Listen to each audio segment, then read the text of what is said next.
Okay, so I'm not joking when I say this. I am not proud of what I did. What I did in this story is really embarrassing, but at the same time, that is 80% of this channel. So before I get into it, make sure you guys do leave a like and subscribe to the channel if you haven't already. And I know a lot of you guys say that my stories aren't real. And to be honest, if you really want to know the truth, join me live on Kick at kick.com/Bubba. I am live telling these stories face to face and being honest with you guys. But anyways, I'm going to jump straight into this insane story. Make sure you guys leave a like, subscribe, like I said earlier, and let's just jump straight into it because this is really embarrassing. Yo, what is going on, you guys? My name's Bubba, and welcome back to an insane story. So as you guys may know, I used to live in a penthouse. I've mentioned it in some stories, but not a lot. But before I moved into the apartment that I'm in right now, I ended up moving into a penthouse. It was when I was blowing up on YouTube and blowing up on TikTok, and I thought it'd be cool to live in a penthouse to kind of, celebrate my amazing victory of becoming a creator. And by the way, thank you guys so much for that opportunity. Obviously, I owe it all to you guys, and every time you press that subscribe button, it's one step closer to being, well, cooler, I guess. I don't know. If you think I'm cool, just subscribe. If you don't, then please just watch the rest of the video. Maybe you'll think I'm cool after this. I have no idea. Anyways, like I was saying though, I remember I was going on the internet finding a place to move to because I wasn't wanting to live with my parents anymore, and I felt like maybe getting my own space would be a good idea. I wanted to get a really cool space for myself, so I remember as I was browsing on the internet, I found a place for a penthouse. Now the penthouse was really expensive. It was like over $5,000 a month. Obviously, I didn't want to pay $5,000 a month, but at the same time, I thought it'd be cool to maybe check it out and kind of just see the vibes. The reason I really wanted to have a penthouse, by the way, was because, well, I think we all know the creator Trainwrecks and how he like gambles and basically lives in the best penthouse in Vancouver. I kind of wanted to have that same vibe, even though I'm not as big as Trainwrecks, obviously, but maybe one day, hopefully. And I remember I ended up basically finding a penthouse that was, like I said, $5,000 a month. Now, obviously, I wasn't able to afford it, but I still wanted to go check it out. And when I went to go to see the open house, or open penthouse, I should say, I ended up walking around and I really did not fit in. A lot of people that were there were really rich people and people that were wearing like suits and stuff. And me, I won't lie to you, I was wearing a hoodie that said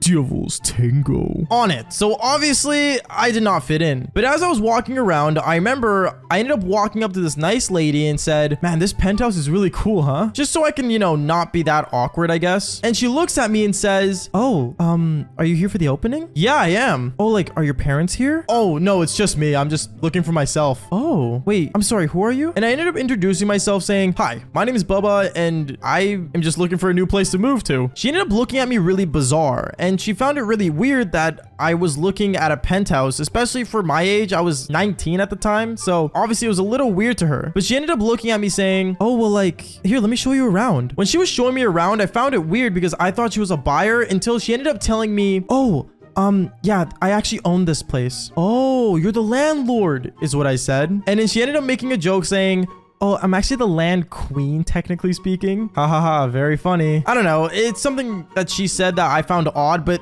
that wasn't the main issue. I remember as we were walking around, I ended up basically starting up a conversation about, well, who I am, what I do for work and stuff. And then she ended up asking the question, "Wait, so you're like a full-time content creator?" "Yeah," is what I told her. And then she ended up telling me, "Oh, well, like, you make like videos online?"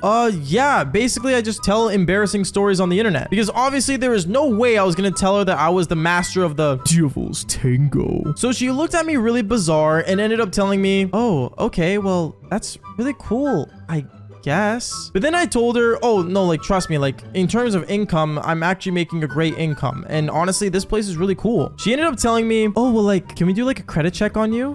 Sure. And it was getting to the point where she wanted to basically get my papers and, basically do all the stuff to basically see if I can actually live and afford the place. So I remember I ended up filling out a form. Obviously, it was for $5,000 a month and I couldn't afford it, but obviously I still did it just to see if I would get approved. And one thing led to another. I remember the same day when I went home that night, I ended up getting a phone call. I got a phone call and apparently it was the landlady, or the landlord, I should say, calling me back saying, "Hey, Bubba, I just went through everything with you. Are you actually that big on, YouTube?"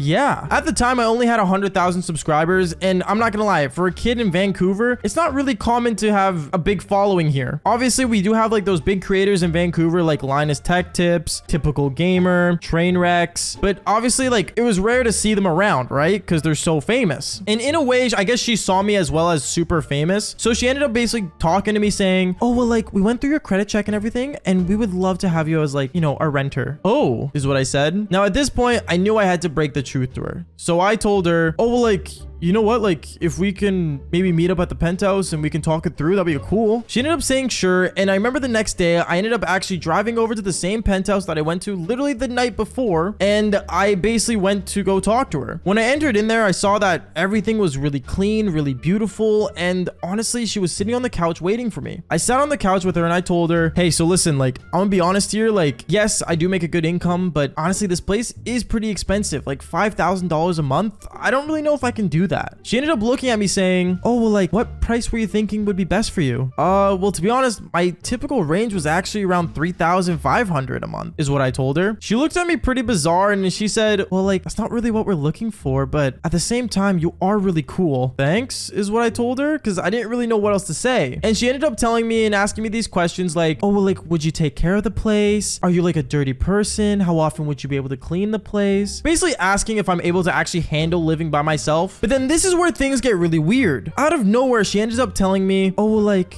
I'm not gonna lie, I looked at your channel and I'm really like fond of your content. You like my videos is what I said. And that's when she told me that she liked how I said Devil's Tango. And she asked me to say it to her. I ended up saying Devil's Tango to her and she started laughing. And basically, I guess in a way it is funny for me saying that, I won't lie, but in a way she was kind of being flirtatious afterwards. And I will say this, one thing led to another. She said, listen, I'll make you a deal. I'll give this place for you for 1 year, $3,500 for rent, if we get to do the Devil's Tango. And at that moment, I remember I was thinking to myself, this is literally what I've seen on the Devil's Hub. But at the same time, who else gets this golden opportunity? So I remember I ended up doing the Devil's Tango with my landlord. And yeah, I want to say the next day I got approved and I started moving into a brand new penthouse. It was actually pretty awesome. And I'm not gonna lie, I lived a year in there and it was the best thing ever. But anyways, guys, that is basically it for today's story. Make sure you guys do leave a like and subscribe to the channel if you haven't already. And if you guys want to know the next part about how one time I couldn't pay rent, well, I guess you guys can know what I did next. But anyways, like I always say, fall for more embarrassing stories. Peace out, guys.